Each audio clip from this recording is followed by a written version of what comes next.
Breaking tonight, Michael Cohen, President Trump's former attorney, is claiming the president knew in advance about that Trump Tower meeting back in June 2016, in which Russians were supposedly going to offer campaign dirt on Hillary Clinton. That, according to CNN. Of course, in all their breathless coverage, they seem to be ignoring the important nugget. Quote, to be clear, these sources said Cohen does not have evidence, such as audio recordings, to corroborate his claim. But he is willing to attest to his account.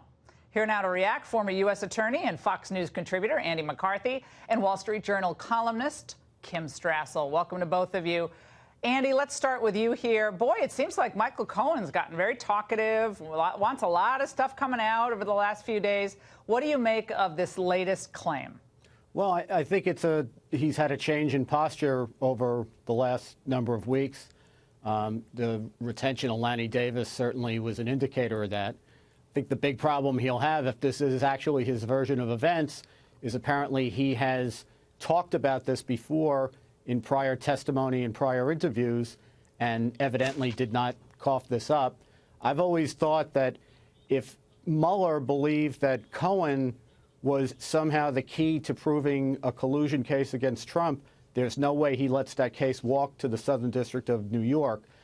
So I'd be surprised if this links up to anything that's serious in the way of collusion, like an espionage conspiracy. But look, the Trump Tower meeting is bad. It's not collusion in the sense that they opened the investigation over. But Andy, hold on. No one's going to look good at this. Yeah, but Andy, as we talk about this, I think we forget Hillary Clinton paid for dirt. Yeah. That was assembled by the Russians in the form of the Steele dossier. So she actually went further than meeting with someone. Her people paid for it. They got dirt, and then it ended up making its way all the way through the U.S. government. Laura, so it's like a big deal. No, well, look, I don't think that it's bad if campaigns are turning to foreign governments for dirt. It's not collusion. It's not something that's impeachable. It's icky. But that's what this is. Kimberly, let's go to you on this. Rudy Giuliani was on CNN as this came out, and he had a comment about the veracity of Mr. Cohen. Let's watch. There's nobody that I know that knows him that hasn't warned me that if his back is up against the wall, he'll lie like crazy, because he's lied all his life. Wow, war of words. That seems like it probably only stoked Cohen to release more information. Well, just the kind of guy you want as a lawyer, right? But yeah. Look, I think the issue here is first you got to decide whether or not you believe the CNN reporting. And there has been a lot of breathless reporting out there that has turned out not to be correct. Then, even if it is correct, you have to decide if you believe Mr. Cohen now versus what, as Andy said, he might have said in the past, and whether or not there's any evidence, which apparently there is not, in which case this may come down to a case of he said versus three other he saids saying the opposite.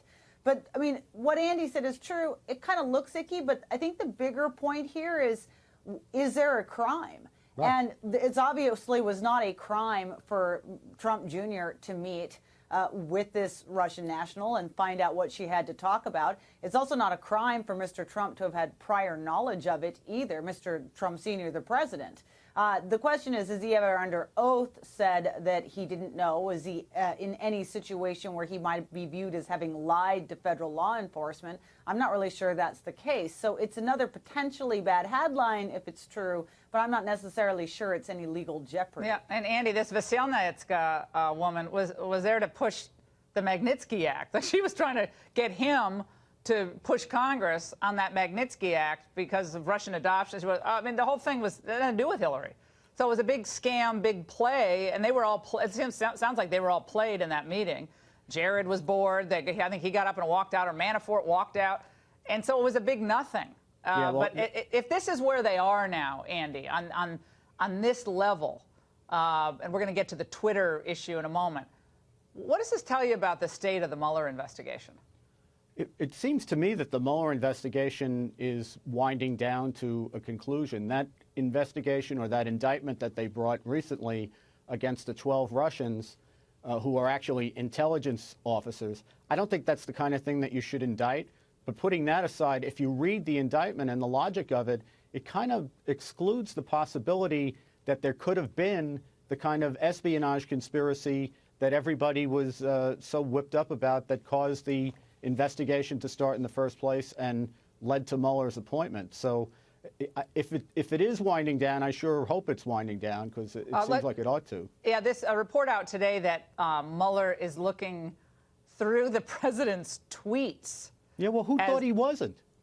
Who thought he wasn't? I've been looking at them, too. Kim, have you been looking at them? I've been looking at them. I've been looking at them, too. But I got to play this for you guys, because Preet Bharara, of course, former U.S. Attorney, Southern District, Preet Bharara was on CNN today with Wolf Blitzer, and they were all excited about this tweet story. Let's watch. The tweets that he sends late at night and early in the morning, and often out of anger, I think go some way to showing what his state of mind was. And to prove obstruction. I'm quoting Giuliani now. If you're going to obstruct justice, you do it quietly and secretly, not in public. What do you make of that? Well, yes, what Rudy Giuliani says is the norm. This president likes to break norms, and maybe he likes to violate the law in a way that breaks norms as well. Kimberly. The cheerleading here is extraordinary, but we have been witnessing this now for going on 2 years. And as I just said, headline after headline saying, oh, definitely collusion, and then, oh, obstruction of justice, and really it will only be a few weeks now, and look what Mueller is looking at this point. And nothing has come of it so far, other than those indictments we've had related to charges that have nothing to do with either of those two central topics or anything that the press is actively pressing for. So, I mean, I agree with Andy. I would wish that if Mueller has decided that he has decided that Trump is not a target, that he's not going down the road, that even if he's still wrapping up his probe, that he'd feel he'd had a duty to tell the country that the president is no longer a target so that people can start to move on. Andy Turley said earlier today that, if this is where they are looking over tweets, then this is just like the dregs. Like, this is, I mean, it's just ridiculous. I'm sorry. Now we're at tweets and what... interviews. I mean, this is all public stuff. How are you obstructing an investigation with public comments? I'm not following that. I guess it's possible, but I don't follow that. Yeah, but see, the whole thing, Laura, is preposterous because, with due respect to Preet, to have state of mind or criminal state of mind is irrelevant unless you've done something that actually can amount to obstruction. The president cannot obstruct justice by taking lawful actions that are within his constitutional prerogatives, like pardoning people or weighing in on or firing Comey or weighing in on whether somebody should be prosecuted, which prosecutors across this country do every day. Or complaining that Jeff Sessions didn't recuse himself. Right. That's not obstructing. That's an opinion. No, I understand. Crazy. Yeah, I understand the style problem. Like, they don't like the way Trump goes about things. But you still got to kind of like prove the thing that's a crime before you start worrying about what somebody's state of mind was. Yeah, but a former U.S. attorney in New York like Preet Bharara should know better. I mean, I know he's on CNN, but you got to know better. You can't say that on television. Fantastic conversation, guys. Thanks so much.